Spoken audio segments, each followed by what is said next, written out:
শরীফ ওসমান হাদি আজকে যাদের কারণে তার মৃত্যু হয়েছে, যে আওয়ামী লীগের দোসরদের, তারা যেখানেই থাকুক, সে অন্যায় করছে বা না করছে এত কিছু দেখার দরকার নেই সরকারের।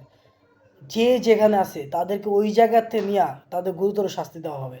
আর ফুল তদন্ত করতে হবে যে কারা কারা এটার সাথে জড়িত ছিল। কারণ ওদের কারণে আজকে এমন একজনকে আমরা হারাইছি, তাকে হয়তো আমরা আর কখনো পাবো না। আমরা শরীফ ওসমান হাদি ভাইয়ের জন্য দোয়া করব যেন সে জান্নাতুল ফেরদৌস পায়।